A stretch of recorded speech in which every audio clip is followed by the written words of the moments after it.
I'm sorry, my legs are quite bad. Ooh. Do you suffer with myalgia? Osteoarthritis. Really? Yeah. Oh my God. You take medication for that or? I used to have tramadol, but I haven't pressed on the left. But so sorry. Keep you waiting. Sorry, have a seat. Sorry, this is my story. What's your arthritis then? Since my mid-20s. Really? Yeah, since my mid-20s. Caused by an injury or just? I had osteomyelitis from when I was 7 years old, so I've had quite a few operations. I'm just kind of proud of my scars. They drilled a hole through my bone. Yeah, it was on both legs. Yeah. But finally, some years ago, I had bone taken from my hip and put in there, and a screw. I've got a screw in there. And then on this leg, you can see the scar here. Oh, you can. I only have one fibula. Yeah, they took the fibula. Yeah. Because of the infection. So, thank you for coming. I brought, as you can see, You got your stuff. I got my stuff out. Yeah. So, I just wanted to show you briefly. Yeah. Can you see? Should I turn the light on? No, that's fine. I've got my glasses here somewhere. Please let me have my glasses. So it's hard to find anything in this bag of mine. How weird is that? To just give you an idea. Might be in the car, maybe. Yeah. Oh gosh. Oh, I got it. Phew. They're not expensive. So, it was like, so basically, this was my business. Oh. I used to provide nannies, au pairs, babysitters. Yeah. Wow. And that was my flyer for the families, and this was to get the help. Yeah. But all of this shut down when I had the fraudulent accountant and had words with him, and he was like, I tried to report him to AAT standards, and he was like, when I contacted them, they're like, no, he didn't want to give me an invoice. He refused to give me an invoice. What accountant refuses to give an invoice? Yeah, especially like for a company, I'm registered business. So I had words with him and all that. So and was it just you in the company? It's just me. You shut it was just I did everything from the bottom up. I learned the hard way along the way and everything. So basically, when I tried to contact AAT standards, and they're like, oh, you don't, it's not that he's fraudulent, you don't want him to do a police check on you. And I'm like, I was actually trying to pay him, and it bounced. I tried to do an online transfer, and it bounced. So I was like, okay, give me, So in the end, I was like, you were finding nannies and au pairs. Yeah, this was my office. This was my registered Almost like office. Recruiting in a way. Yeah, this is my registered office here. Okay. So basically what happened is when I finally realized what was going on. I actually had someone staying here, like you can see the room thingy. I had someone staying here, and I was in here myself, kind of helping her out. She was homeless in between, and because she had a daughter with her who was in child protection register, they had to do checks on me. So when they did the checks, because I was in conversation with the social worker, like, I used to be a social worker, and I was like, has the checks come back? She's like, yeah. I was like, if you don't mind, could I see it? You're entitled to your own police. Yeah, but I'd need to do a subject access request, really. I see. But she was kind enough to show me on her phone. And when she did, I was like, oh my gosh, that's when I saw what had happened. So I'd done a subject access request with Haringey Social Services. Yeah, I did a subject access request with them. Basically, I was attacked in December 2010.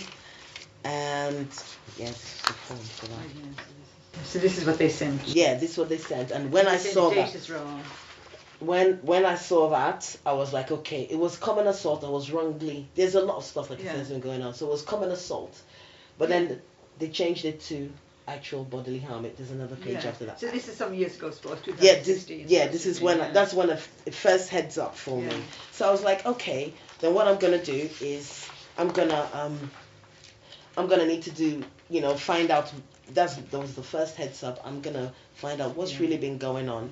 So I wrote to I wrote to I went and got a subject. So are they saying this is your conviction or was his conviction? No, they're saying this is me. Battery of whom? There's two women. I was on crutches. I just look at this. Let me show you this. This is when I did social work. Yeah. I was one of the dips, so I was the last. Is when they were changing it to a BA. Yeah. But because it was a DIPSWA, it was diploma, I had to do another course. I had to do another course with it. So I had to do I decided to do criminal justice studies. Yeah. This is my GSCC certificate.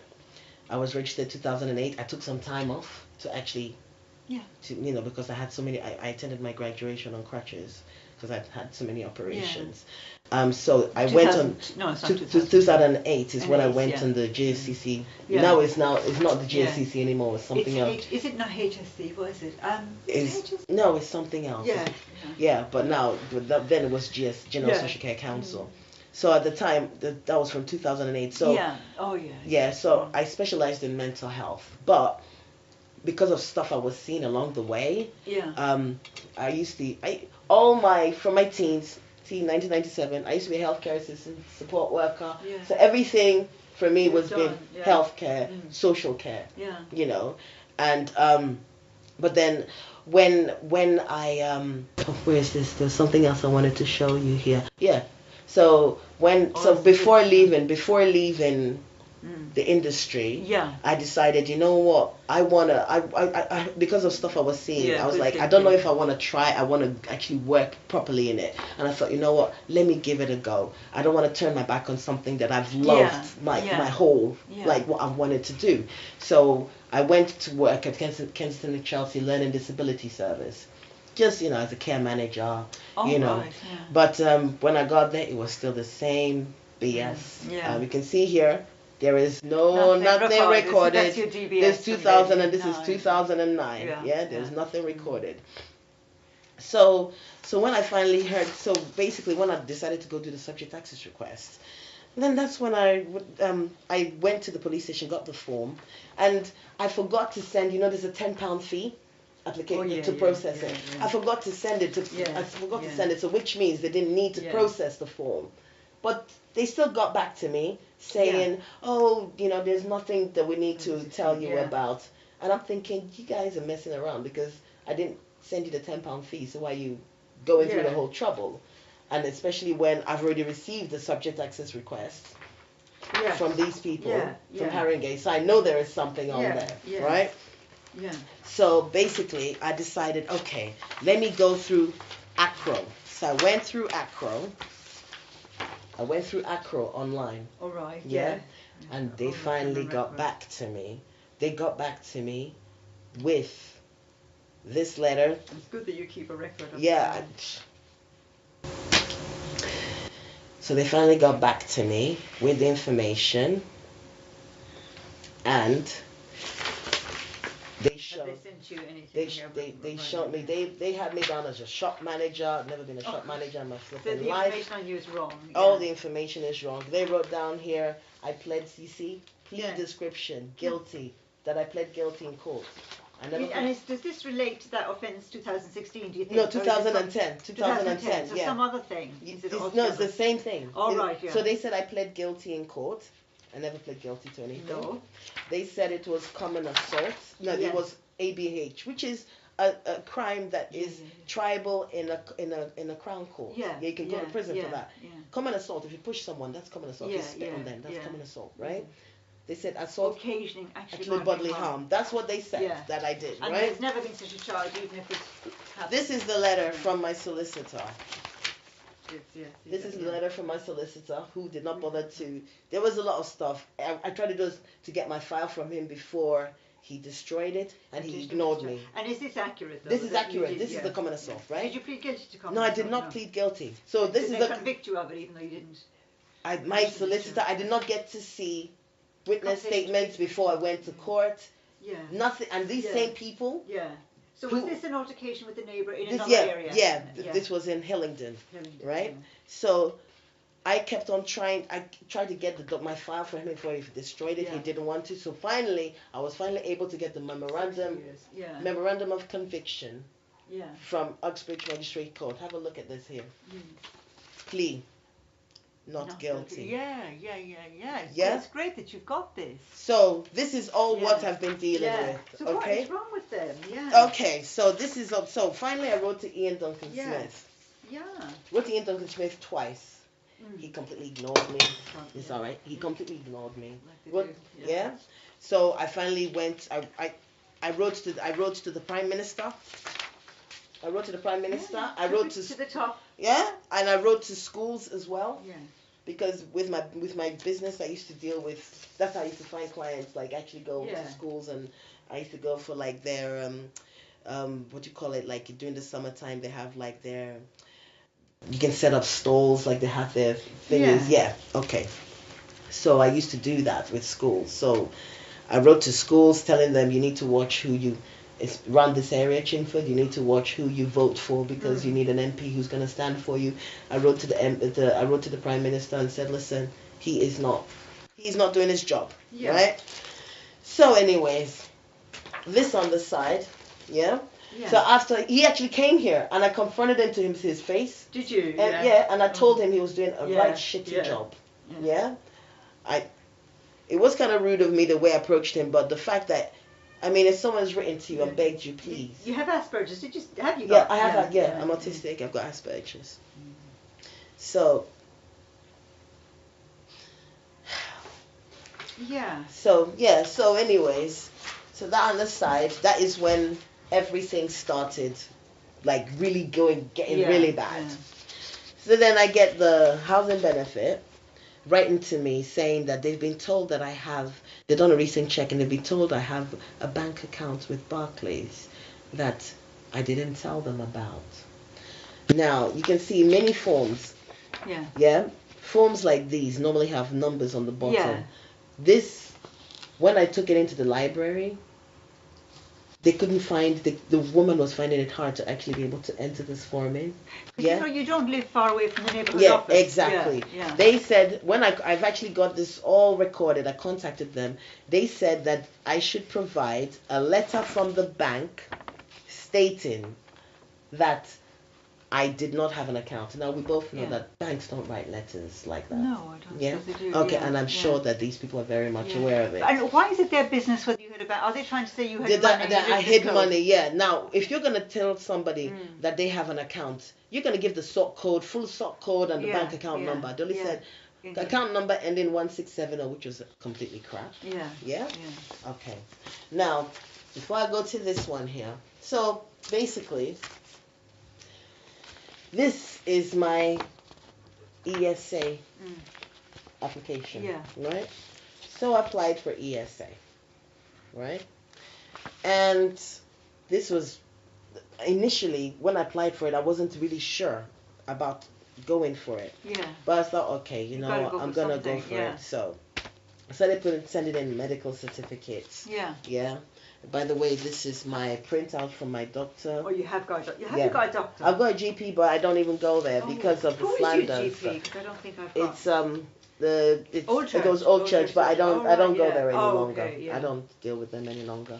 So this was the latest. Keep a GP though, because they always want certificates. No, but I don't. I'm not applying.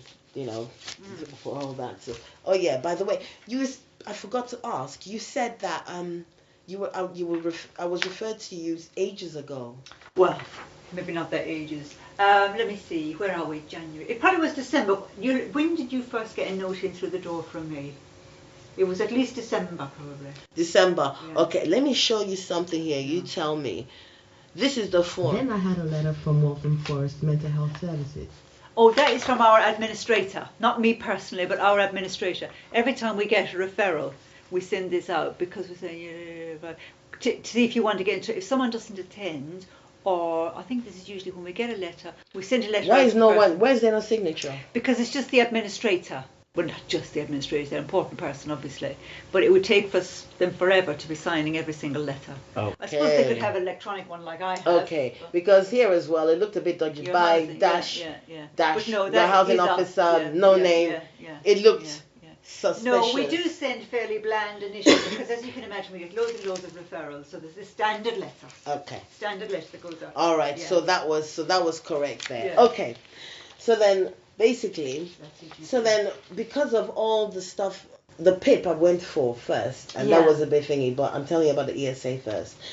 And then because of all the stuff that's been going on, I was like, you know what? I'm not gonna bother again. I was supposed to fill out a form. Yeah. I called up on the 31st of March and said, listen, I'm not going to. I threw the form away. But the guy I spoke to could hear on the phone like how upset I was. Yeah. And he said, no, I think you should still go for it. Yeah. So I did. So I went for it, and they started paying me. This amount. Is that employment support? Oh yeah. Yeah, £73.10. Yeah. They backdated it to when my anxiety and the depression, right? So then finally they carried on. It was they carried on paying me and that, and then all of a sudden I went for the. They're years ago, are they? They're not recent. This is 2017. That's when I last. Oh, first and last. That was when I. March. That was when I first and last. Yeah. So then I went for the assessment. I went for the ESA assessment. Right? They were talking absolute. When was that you went for the ESA? This is July 2017 is when I got this back. Yeah. Right? They were talking absolute, basically, in order, they have then, I don't think they have it now, they have the work-related group. Yeah. And then they have the other group where you don't have, you don't have to work. Yeah. Yeah. Oh, yeah. So, when I applied online, if they didn't feel I was fit for it, then I wouldn't have passed this process. This is what they sent to me. This is what they sent to me. Yeah. Now, it was the next stage was for them to decide which group I went into the work related or not, right? But then after the assessment, they come back to me saying all sorts of rubbish, basically. Yeah. Have a look at that. Saying all sorts of rubbish. This is July 2017, not time ago. That's the first and last time I went for it. So you've not been on benefits since July 2017? 2000. PIP. I'll tell you about the PIP in a minute. I'll tell you about the PIP in a minute. How to make the decision? Okay, so that's all sort of stuff. So moving around this sense, this means no point. So no points for anything. But then, when the one they gave me 6 points for, read that. You can deal with people you know, but often can't deal with people you don't know. I don't know you, but Did you tell them no, that? I never tell them that. They've lied. You wait till you see what they put down on the PIP. So, and you're saying that a lot of the zeros, they should have given you a point for, like moving around? Oh, yes, so here we are. So, a lot of the crap, I have suspended the decision awarding ESA from and including the limited capacity to work assessment test. It was not returned because I wasn't going to apply for it. But then I told the guy, listen, you need to let them know. When I got there, they filled out a form. Yeah. So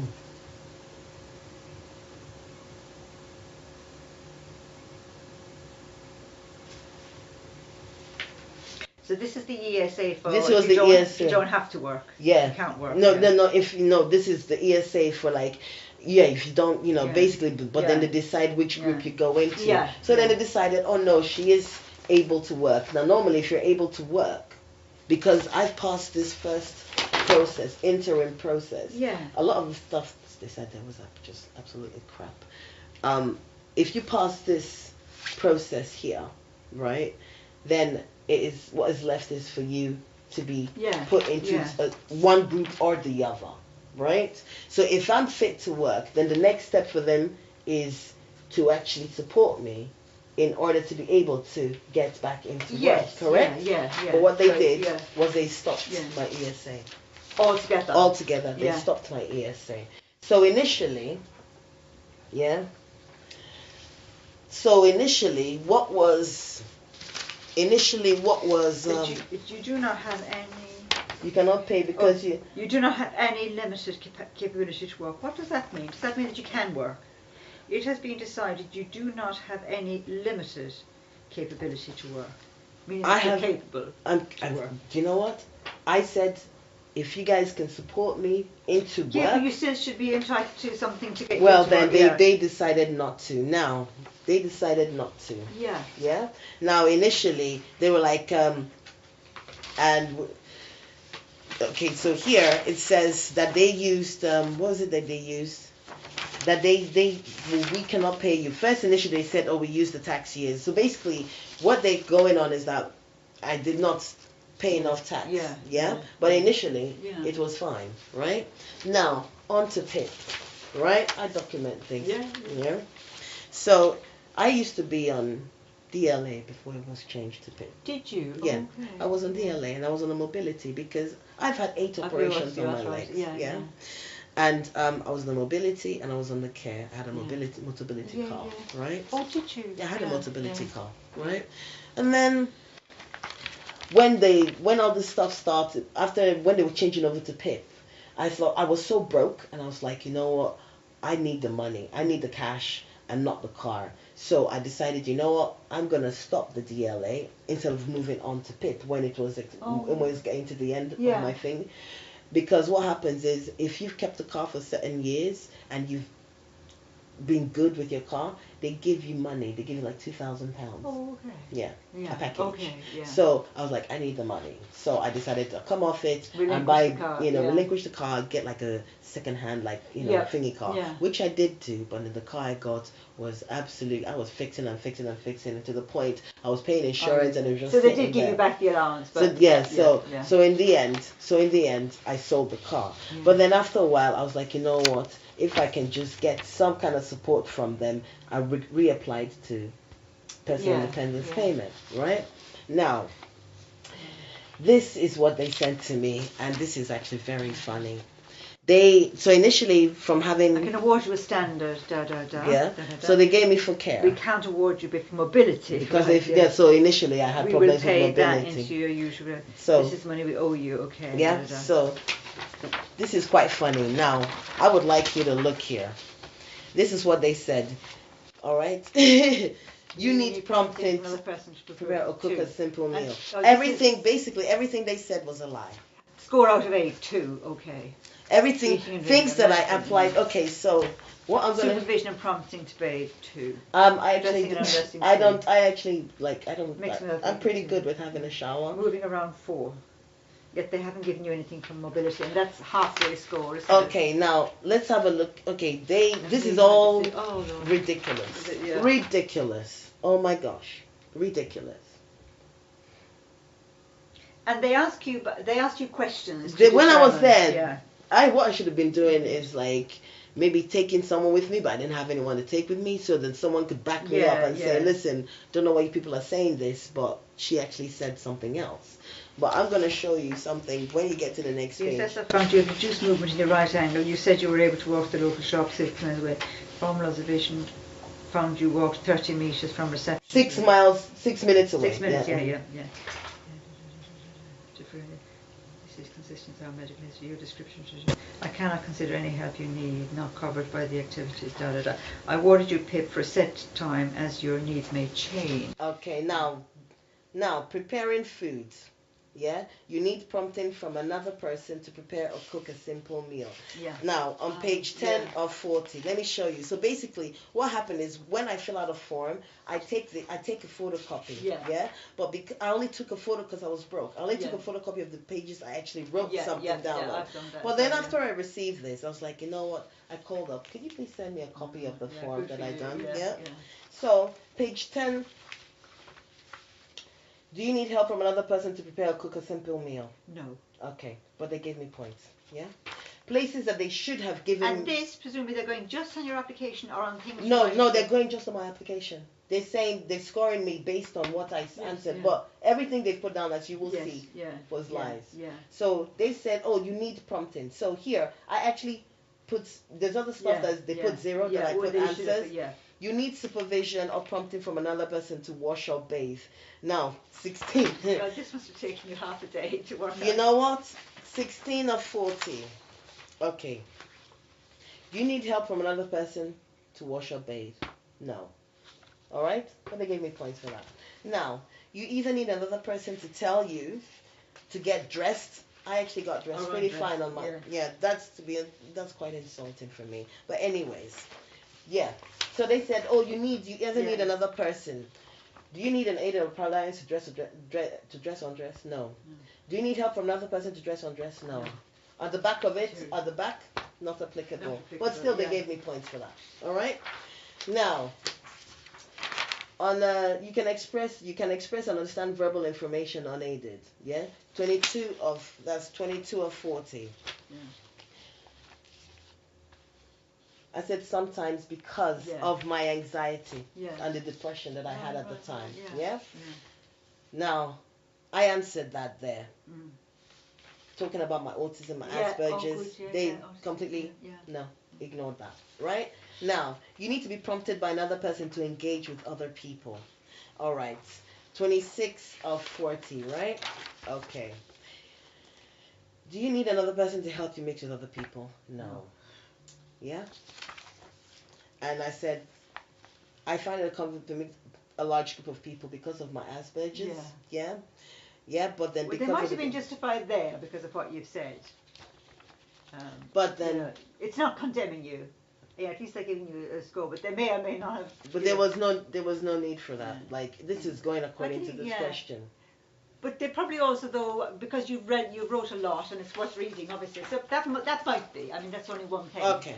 All right. Maybe. So So, anyways, that's the experience I have. Yeah. And basically, then they wrote to me telling me that I needed to fill out a form, telling them that they sent me a form. Telling them, this is ESA. They sent me a form. I didn't bring out the form. They sent me a form telling me that I needed to. There we are. That I needed to. After my PIP was coming to a year, and I needed to fill out a form to let them know if everything has changed, if everything has stayed the same, or if things have changed. Yeah. How am I going to fill out a form telling them that things have stayed the same when all the answers they have are wrong? Yeah. So I decided, you know what? They don't really want to. If they've gone through the trouble to do all this crap on there. Yeah. To be honest, it's insulting. Yeah. So I was like, you know what? You people obviously don't want to be supporting me with this, so I'm not gonna apply for it. Then they said, oh, we sent you money. What do you call it? They said they overpaid me. Now, I actually have it on. I recorded the phone call. Yeah. I didn't even know it was meant to end on a certain date. Yeah. On the phone call, it was meant to end on like the 13th of November. Yeah. But then they decided to end it on the 24th. I get paid before then. So after it ended, about 3 days after, they decided to make a payment to me. Right. Yeah. Okay, now, apparently, from what I was told, I recorded the call. I upload a lot of this stuff on the internet to let people know what's going on.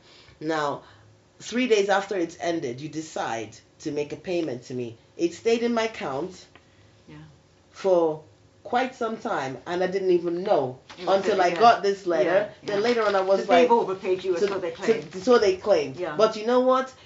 According to what the woman explained, the system, it works on like a timer, a clock. Yeah. And it works on a clock. So if they don't receive it on a certain day, it counts down. It counts down. It will automatically switch off, and you don't get your benefits. Yeah.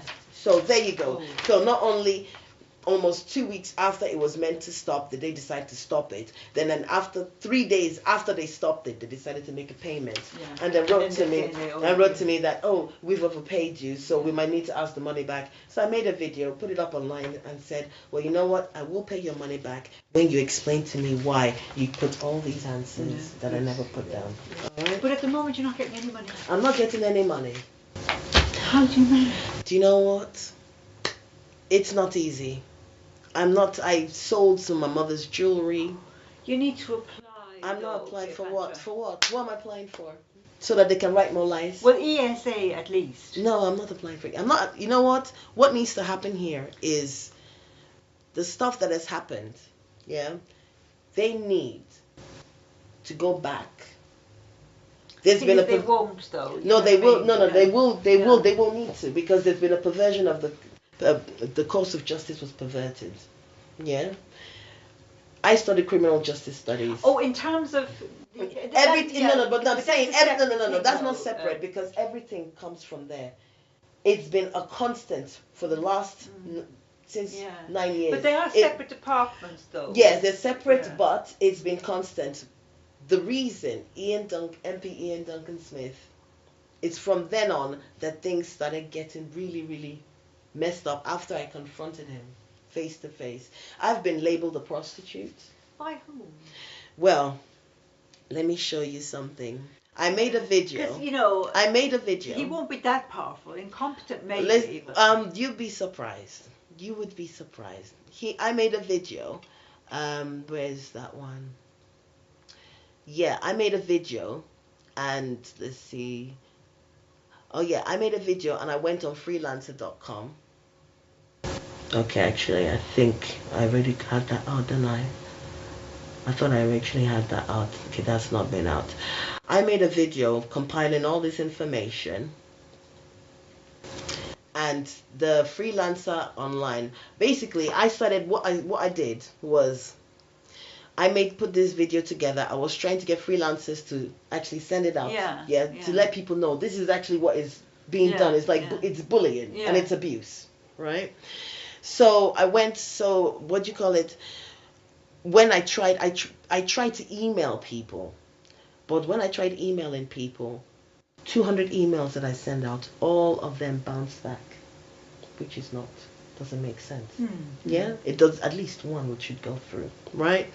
So in the end, I decided, okay, let me do freelance. And who was it you were emailing? I was basically emailing people. I was like, this was since when I tried to get the freelancers to share my video. These are the tags he put on it. XXX videos. Who did? A freelancer. I see. Yeah. Freelancer got online. Yeah. Yeah. Right, yeah. It's actually, that's what I was telling you. The channels that I put up, I actually have everything documented. Yeah. South XXX, and in the video I write praying that I'm able to get out of this situation. A freelancer that I was going to be paying to share my videos. Does it make sense when you're saying African 18 plus videos? It's a very important video, so everyone will pray and hope nobody will escape. Is that the way a freelancer who... I don't even know what a freelancer is. Freelancer, a freelancer working online. There's a freelancer.com, freelancer.co.uk. What do they do? Basically, you do different types of tasks. Remote working, working from home. So people all over the world working on this site. They do different types of jobs, either... We're communicating with people. Either the regard might be maybe someone... like a networking, is it all? Ish, maybe somebody example in America wants someone in the UK to go and do something, maybe organize a type of like a meeting or something, someone here. Then someone from the UK would bid for the job and say, okay, I can do this for you. Somebody, that kind of stuff. Yeah, you bid against each other. Yeah, so that's what it was. So I went on there to try and get freelancer, and this is what this freelancer was putting down. But you get all sorts of people out there. No. It's not. There is stuff. There is stuff that's been going on. So after this, I decided, okay, you know what? Since I'm not able to get someone decent, they were always messing me around. Let me email it to people. I went through all my emails, everyone. And the people being friends or just all sorts of... Because when my business started shutting down, when my business started shutting down, I would get candidates laughing at me when I contacted them to see if they needed work. That's not normal. I would have clients whom I've actually been to their homes, sat with them, had dinner with them. Yeah. When I called them up, hanging up on me. I redid my logo. This was the logo that I had initially. What you're seeing here is different to this. I redid my website and everything. And when when I was redoing everything and I was contacting my clients, my clients would be like they would either drop the phone on me. I was trying to do something. I was trying to do a different sort of like service. I was trying to do things sort of differently because I got a few clients who were not very, savvy. not very. mentally sound, because one of them I found out after from my candidate, one of my candidates, he was asking a 19-year-old girl if she had HIV. She was going to be an au pair living in his home, single parent, he was, with an 8-year-old daughter. Now, why are you asking a 19-year-old girl if she has HIV? What part of that? She's not... It's not the most obvious question. Okay, now, and he has had placements that has fallen through. And he would say, he was like, oh, I want to find out from people. I want to speak to your clients and see what kind of your service that you know, like feedback on you. So I gave him numbers of some of my other clients. Yeah. And he'd call them, to tell them, oh yeah, I'm just calling you to tell you that Chipper is a very good service. I went to visit one of my clients to have tea with her, just chill with her. Lives further up in Forest. She's like, you know that man that you gave him my number to want feedback? He was calling me and telling me that, recommending your service to me. And I'm like, that is so strange. And I got some other feedback from other candidates I sent to him that he wasn't really all well up there. What was he trying to do then? No, basically he used to be a boxer, so maybe something went on. Maybe something went on with him there. Yeah. So basically, when the slander started about my business, what's happened is a lot of these are all my candidates whom I actually placed in jobs. Everyone worked through me as self-employed. Yeah. So I didn't do any of that. Right. So I linked. So I was like a finder service, basically. Yeah. So the only people I registered are people who I found jobs for. Do their DBS checks. Oh, you did all of that. I used to do the DBS checks and everything. So somebody would contact you. You do everything that needs to be done. You set them up with the job. I would not register them until I actually found them a job. And I used to do cleaners, au pairs, babysitters. All of these people I found jobs for. All these people here I found jobs for. Right, and my business was fairly new. Right? But people started to get to know my name. But then after that accountant, then things just sort of, after the accountant, things just started. I have it on email. He basically told me, I know people who know people. Is what he said to me. Does that mean they get you? Or is that a threat? That was a threat. That I know people who know people. And I have this all on email. And so you were paying him? I hadn't even completed the process of becoming his client. I had to basically pay him money for him to do the anti-fraud checks for company directors. And then pay him some extra money because my corporation tax was coming up for him to do that for me. So when I got the form, so you're trying to employ him. I was trying to, So, but he said to me, listen, until you make payment to me before I can actually do any work for you, before you become my client. I was like, fair enough.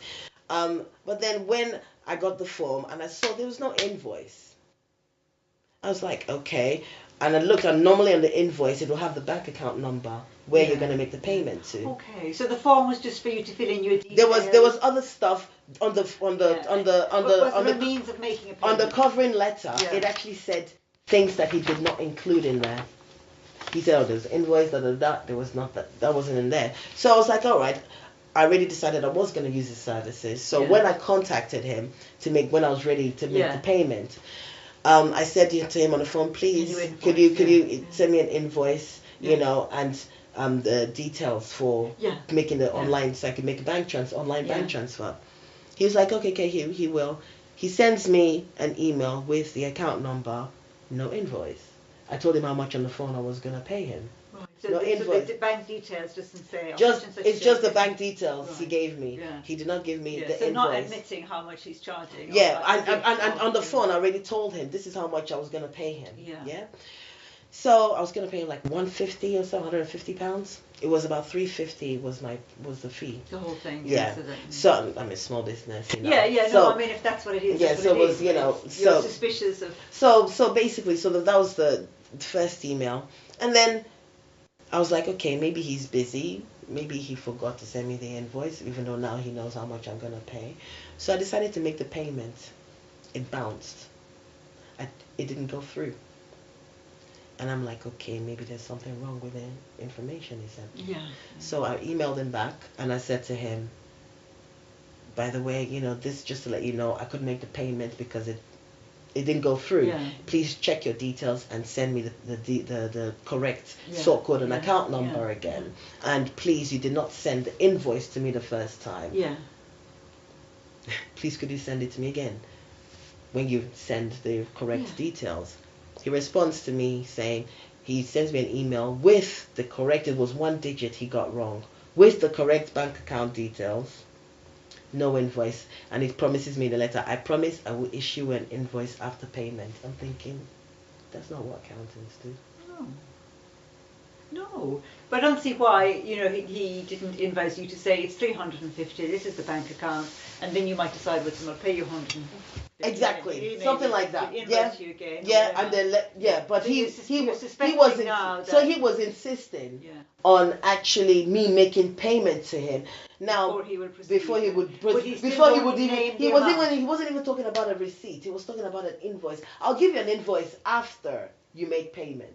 I'm thinking, from what I know, invoices come before and the receipt is later. Now, prior to this time, I had used door-to-door people to do leafleting for me, and they scammed me, because later I did a check on Company's House on them, and they were dissolved. They were a dissolved company, you know. So, and when I tried to, he said to me, we won't take the money. I should never have done that. I gave him my details on the phone. He said, we're not going to take payment until we finish the job. As soon as I gave the details, I felt something was wrong. I went and I checked my account, and the money was gone immediately. And then I was like, went and I checked the company. It was dissolved. They were a scam. So basically, prior to me, like I said, I went through a lot of obstacles and loopholes and everything in order to start my business. And I learned a lot along the way. But I lost a lot of money because of people being duplicitous with me and other stuff as well, you know. So when it came to this accountant, I'm like, you know what? From what the little I know, accountants, especially an accountant, it's not like you go to a market store, you know, in the market, you don't expect an invoice. But you know, you might not even get a receipt, but sometimes you will get a receipt. But for someone like an accountant, you really should give. Should be easy. It should be. And it should be, don't pay me until I send you the receipt. Exactly. Until I see the invoice, you know. But then he was insisting, so I contacted AAT Standards, and they were like, oh, he's not fraudulent. The reason I contacted ACCA, AAT Standards. AAT Standards on the phone says to me, no, the reason you don't want to use his services is not because he is dodgy, it's because you didn't want him to do a police check on you. And I'm like, well, if I didn't want him to do a police check on me, why would I have actually tried to make the payment to find out that the details was wrong? So they're trying to turn it back. They were turning it back on me. They were turning it back on me that I was basically hiding something, right? So in the end, I finally found another, like an accountant, you know, checked her up with AAT Standards and everything, and, you know, make sure, okay, I was like, I've had a bad experience, but I need my corporation tax done. Paid her and everything, she did that. Now, that was in 2015, this whole AAT Standards thing about you don't really want him to do this. I was like, that was weird. I kind of dismissed it. It was in mid-2016, when, by then, this was around March or so, 2015, all this was going on. Then my business. Is that when you're opening up your business? No, this was when my business already been operating for a year. So basically, by that time, my business started falling apart after all of this incident with the accountant. My business started falling apart and everything. And like I said, candidates laughing at me. I was trying to provide like a net. Basically, what I was trying to do was I was trying to work with other professionals, like people who provide English tutors, music tutors, Swedish massage therapists. So you know what? I will tell all my clients about your services, because a lot of the families, you know, the kids, especially Essex area, you know, they do have the finances. So having tutors, and as well, a lot of my candidates coming from overseas, the families were insisting that they obviously can speak some English. So a lot of them that did come, the English wasn't very good. So I'm like, you know what? I was even like linking up with ESA, well, not ESA,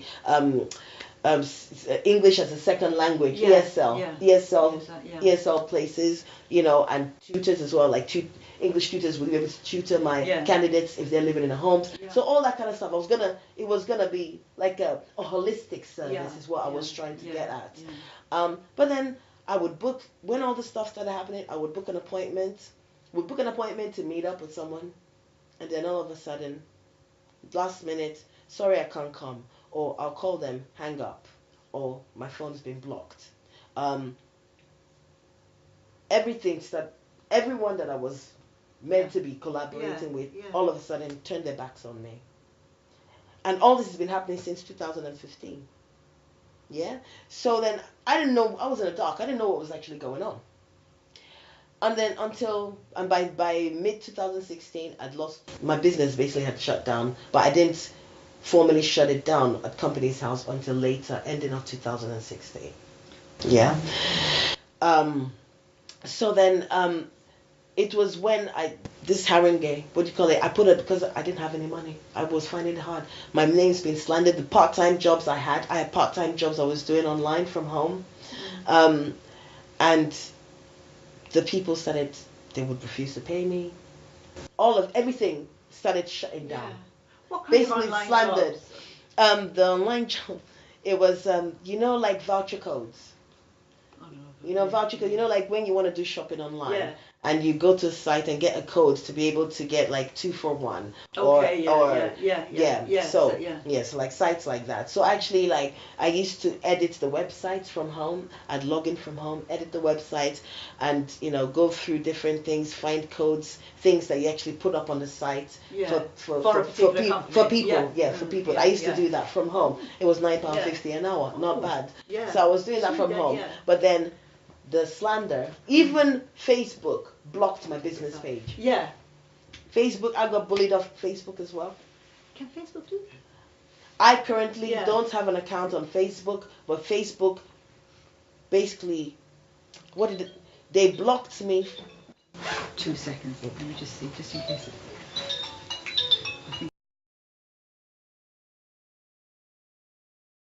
Thank you. Bye-bye.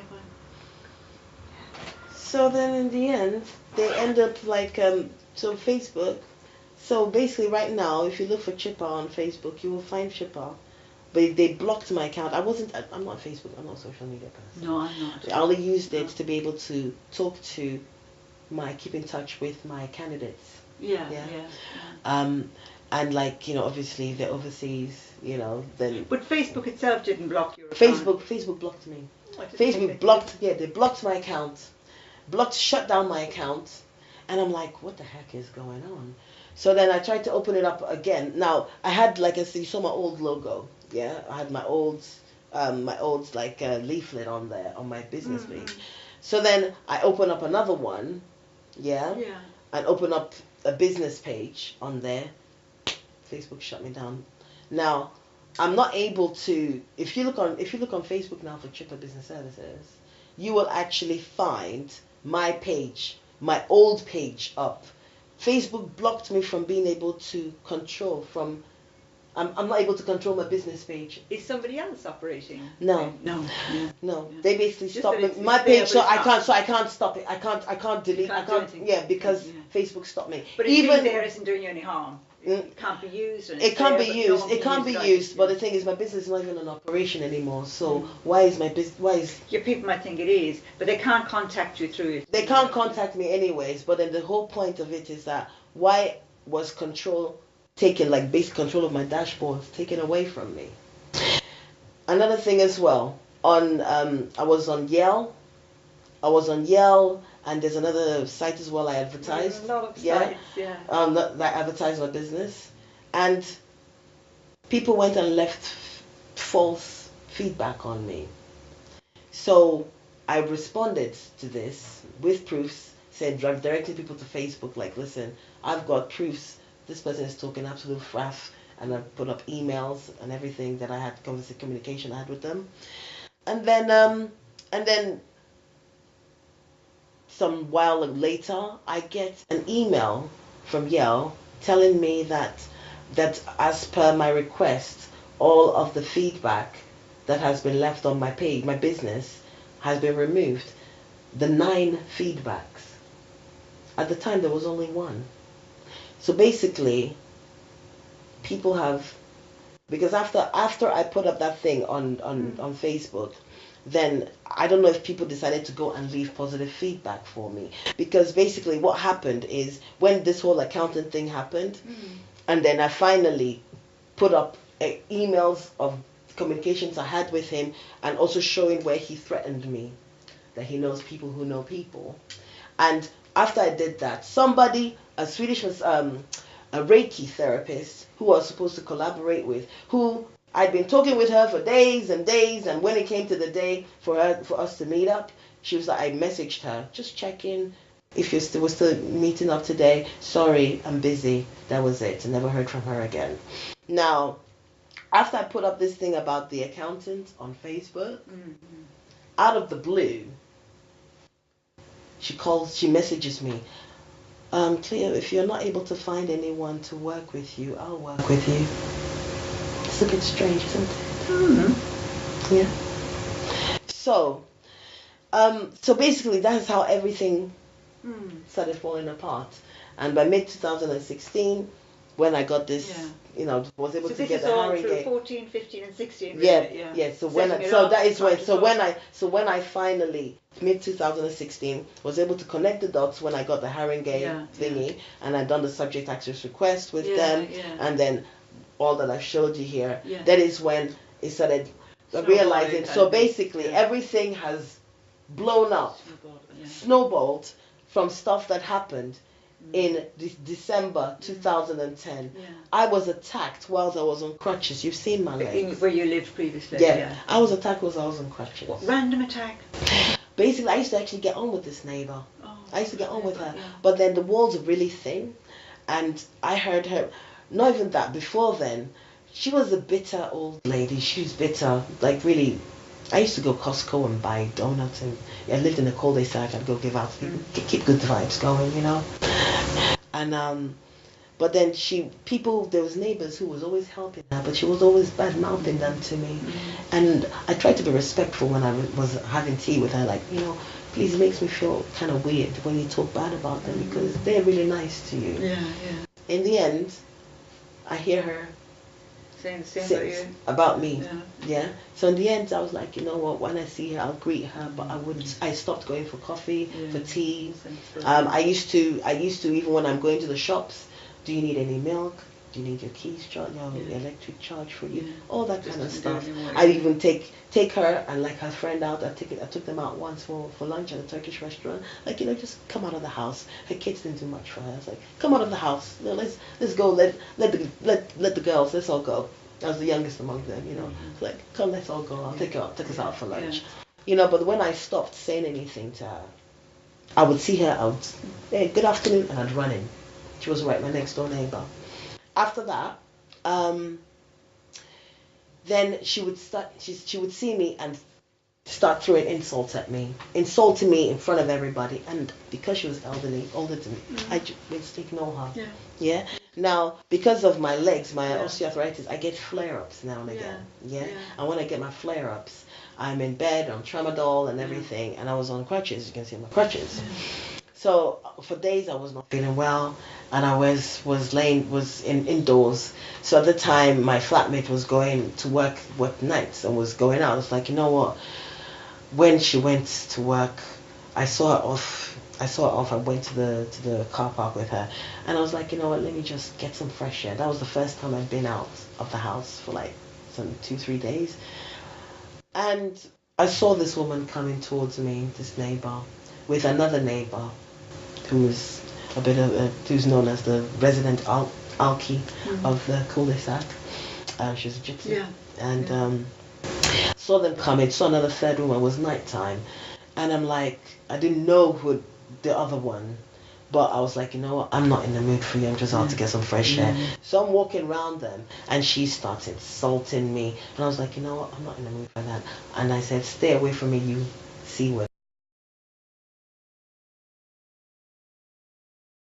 Yeah, I said, stay away from me, and I was walking. Unbeknownst to me, the other woman, the third woman with them, whom I did not recognize, was her daughter. Her daughter grabbed me, threw me against the fence. My crutch fell. She's like, don't you ever speak to my mother like that again. And I was like, oops, because I know when someone insulted my mother in front of me, I let them have it. Yeah. This was when I was in my early teens. So I was like, oops, you know. But then I didn't hit her or anything. And because I was taken unawares. You know, I was taken unawares. So there was a whole load of them though. Yeah, and it was just me. Yeah, so it was just me. 3 or 4 people's words. Against me, basically. So whilst my crutch, because I couldn't walk at the time, so I crawled to where my crutch had fallen. Yeah. And they stayed around me, they refused to leave. I was like, get out of my way. And in court, did no one say, okay, this one woman with a crutch has assaulted another woman who was with a load of other people? Listen to this. So I finally went and made my way back into my flat, and I called my flatmate. I said, listen, you need to come back, I've been attacked. Called the police. They called the police. Now, their family are rich. Her father was, he has medals. He was the Royal Air Force. And from what she told me, he used to be part of a lodge. So we don't know whether he's a Mason or whatever. You sound educated, so I'm sure you're aware that it's Freemasonry is not some kind of like it's real. It's real. They are real. Yeah. So that's her family. So when I called the police, they called the police. Police came, went to talk to her, came to talk to me. And I could hear her through the walls talking like, yeah, my father was RAF, because it was in Hillingdon, and you know there's a Royal Air Force base not far from there. Yeah. So yeah, and he was well decorated. He used to travel the world. She traveled the world a lot as a kid with him. So then they come to me after talking. Someone talks to me. They only arrest me and take me to the station. So you're charged with assaulting her. So they arrest me, only me, and take me to the police station, which is not the way it should go. They should take both parties to the police station. Certainly, but also the suggestion that one person attacks another person who's in a group, and that group. Okay, all right. I'm glad that you're seeing this now. Okay. So now, I get to the police station. As soon as I walk in, they take my DNA swab, take a mugshot of me before I was even interviewed. They put me in, they was like, oh, you can wait in the cell, but it's going to take a while for the duty solicitor. That's the mistake I made. The mistake I made is that I did not wait for a duty solicitor, because I thought to myself, because basically, hold on a second, I'm going to bring something to show you. A little bit. I'm going to bring something to show you. Yeah. There's other documents here. I used to work as a prisoner custodial officer. This was when Securicor had the. This was when Securicor had the contract. Now it's Group 4. It was during September 11th. When I left, it's when Group 4 was taken over, right? Now, this is my uniform. This is me in my uniform. Just after that's the day we got our uniforms, That's right? before you were a social worker? That's before I actually went to do this to get some experience. Before when I left there, I did it for a year. After I left, then I went off to study social work. No, this is at our base. This was in Camden Town. So what was your job? You see these vans? I didn't work in the courts. Like I wasn't based permanently at the courts. I used to drive Midlands, Birmingham, Manchester. People, would you? I used to drive the vans. Yeah, all right, I used to drive the vans. Yeah, so at the back. Yeah. And I used to work alongside the police, go to police station, pick up custodies. Sometimes I would work in the courts as a jailer or a dock officer. So I used to work alongside the police. So when I went to the police station, and I was thinking, stupid part of me thinking, you know what? You trust them, they're colleagues or whatever. Yeah, people I used to work with. Was interviewed. Was interviewed. They let me go home on bail. Kept on deferring and deferring when I should come back to the station to know if I was getting charged or not. Yeah. When I finally get there, I asked them, why you keep deferring the date that I'm meant to attend? They're like, oh, we've been waiting for evidence. We haven't got it, but we're still going to charge you. The day I was charged without evidence. In court? No, at the police station. Oh, right. I was charged. But in court you weren't found guilty of anything? Wait, hold on a second. So I went and I found a solicitor. Now, the flatmate I lived with, we used to date. We used to be, bisexual. Yeah. It used to be, no longer. That's enough to cure anybody from bisexuality. So we used to date, but then it was only for a year. But then she wanted me to help her get a council flat. So we pretended to be in a relationship. But she had her own life, dealing with her own girlfriends, and I decided then I was done, because I was being bullied because she is the only one who knew I'm autistic. It's not something I kind of let out. Yeah. And she basically was bullying me financially. Was the financial abuse, because when my mother died when I was 19, I got about £60,000, which I invested, and I didn't tell anyone about it. I told her, which was a big mistake. So she was a gambler. She used to take money from me and used to abuse me and everything. So the financial abuse was really, really bad. So basically, she wanted to, if we get a council, if we stay together for a while and then I kick her out, then she can go to the council and claim, under common law sort of thing. But the thing is, because of how I got my tenancy, they brought back all of this is on the video. Because of how I got my tenancy, I succeeded my mother on the tenancy. According to the law of the land of the UK, a succession can only happen once. Oh, and the tenancy, it wasn't your mother owned the flat, it was a tenancy. The tenancy comes to me. Yeah. It's my partner, and if I'm dating someone, or even if it's under common law, the council would not be responsible for them. I didn't know you could inherit a tenancy. Yeah, you can, but it only happens once. You can only inherit it once. Right. So anyone else, so it would pass on to my children. Yeah, but then it would not pass on to a partner or something like that. So I was living in Dawson at the time. She was like, oh, I was like, you know what, Dawson's getting a bit rough. Let me move somewhere. It was a 2-bedroom I had at the time because I was living there with my mother and she passed. I said, let me move somewhere. There's a garden. I moved to Hillingdon where I met this miserable. Were you renting now, or is this the council? It was rented. It was rented. My mother didn't buy it. It was rented from. It was rented from council the whole time. Right. Yeah. But then when you left it, did you lose the tenancy? No. I still made sure where I swapped. Okay. I did a home swap. All the places, all the home swaps. Yeah. I still had my right to buy. Here, I have the right to buy. I made sure that I still kept my right to buy. Patrick, can I come back to see you because I have to meet a colleague? No, that's all right. No, that's okay. But I'm worried about your benefits. You know what? I'm not going to apply to any of these people. How are you going to manage for money? You know what? Here. You know what? I don't know what's going to happen, but quite frankly, what needs to happen, as I've explained to you now, how things have snowballed. And how things have actually come back. I know that you've made the relation, but they are separate. If I need to go to court, I'm going to go to court. If I get to a point I cannot pay my rent, I'm going to go to court. I'm going to go with all this information that I have, and show the court, this is what's happening. Would you not get involved in one of the mental health teams? No, I wouldn't. Help support you? No, I wouldn't. This is it for me. Can I leave you our details in case you decide to? If you want to leave it, fine, but I'm not going to be... No, I suppose I'm worried about how you manage without money.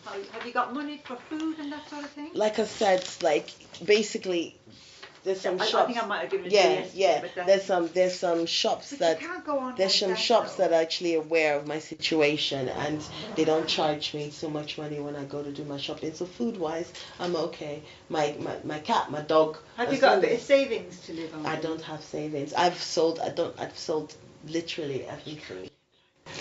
Well then, what you can do for me is write to Iain Duncan Smith and tell him to do what he does. Well, I mean, I'd like us to help with benefits. I can't read right to Iain Duncan Smith. Yeah, no.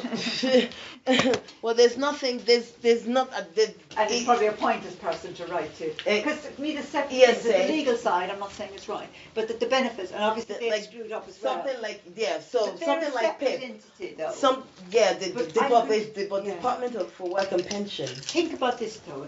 Which benefit? So I would like to refer you to our brief intervention team. You'd have to see a doctor for me to do that. I'm not saying you have to, but think about it, Cleopatra. Think about it. But what I'm saying is, even if I was going to go for a benefit, what? Well, the ESA, even if it's the working one, somewhere till you get. They've already said I'm fit. But that was then, and you didn't have any support. Thank you very much. I will knock on your door again and maybe come in to see you so we can continue the conversation. Will you think about what I've said? I will think about I like the way you've cleared everything. Thank you very much. Very good. All See you right. soon. You take care. Take care. All right. Bye.